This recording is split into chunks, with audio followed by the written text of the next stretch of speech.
Praise the Lord. हम क्रूस के वचन को देखेंगे।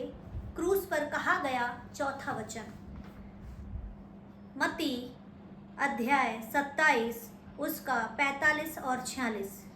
दोपहर से लेकर तीसरी पहर तक उस सारे देश में अंधेरा छाया रहा। तीसरे पहर के निकट यीशु ने बड़े शब्द से पुकार कर कहा, एली एली लमा शब्तकनी, अर्थात हे मेरे परमेश्वर तूने मुझे क्यों छोड़ दिया। आमेन। यीशु मसीह क्रूस से चिल्लाकर कहते हैं, हे मेरे परमेश्वर तूने मुझे क्यों छोड़ दिया। हालेलुया। जब यीशु मसीह क्रूस पर चढ़ाया जा रहा था तो उसके ऊपर इतना दर्द था, इतनी पीड़ा थी कि स्वर्गीय पिता भी उसे देख नहीं पा रहे थे। और उस हालत में यीशु मसीह अपने पिता से, स्वर्गीय पिता से कहते हैं, हे मेरे परमेश्वर तूने मुझे क्यों छोड़ दिया। हालेलुया। दूसरा कुरिन्थियों 5 अध्याय उसके 21 वचन में जब हम देखते हैं तो उस वचन में कहा गया है, हम सबके पापों को यीशु ने अपने ऊपर ले लिया। हालेलुया।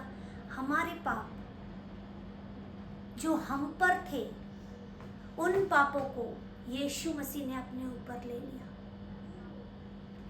इतने भयानक पाप, इतनी गंदगी, इतनी बुराई, उन सारी बातों को यीशु मसीह ने अपने ऊपर ले लिया। हालेलुया। हम यूहन्ना का जब पहले अध्याय और 29 वचन को देखते हैं तो उसमें लिखा है कि यीशु मसीह जो जगत का मेमना है, जिसने सारे पाप अपने ऊपर ले लिए, सारे पाप यीशु मसीह ने हमारे लिए, हमारे पापों के लिए, हमारे गुनाहों के लिए, हमारी बीमारियों के लिए, हमारी गंदगी के लिए, हमारी ताड़नाओं के लिए, हमारी बुराई, उन सारी बातों के लिए उसने अपने ऊपर उस गंदगी को, उस पाप को ले लिया क्रूस पर। बहुत बड़ी बात है। आज हम किसी के कारण एक वर्ड भी सहन नहीं कर पाते हैं, पर यीशु मसीह जो निष्कलंक था, जो निष्कलंक है, जो निष्पाप था, जो निष्पाप है, उसने हमारे कारण सारी बातों को अपने ऊपर ले लिया। हालेलुया। हमारे अपराधों को अपने ऊपर ले लिया, हमारी ताड़नाओं को उसने खुद ने सहन की। हालेलुया।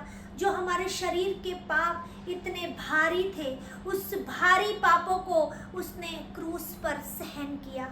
हालेलुया। यीशु मसीह हमारे पापों को छुटकारा देने के लिए इस पृथ्वी पर आया।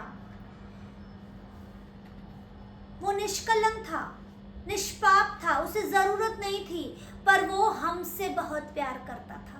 वो आपसे और मुझसे बहुत प्यार करता था और उस प्यार की खातिर उसने सारे गुनाहों को, सारे पापों को उसने अपने ऊपर ले लिया, ताकि उसके बच्चे आजादी पाएं, छुटकारा पाएं। हालेलुया। यीशु मसीह हमें पाप से छुटकारा देने के लिए आया है। वो हमें अंधकार से छुड़ाने के लिए आया है। वो हमें जीवन देने के लिए आया है, और वो जीवन जो अनंत काल का है, जो बहुत ऐत का है। हालेलुया। प्रभु इस वचन के द्वारा आप सबों को बहुत ऐसे आशीष करें।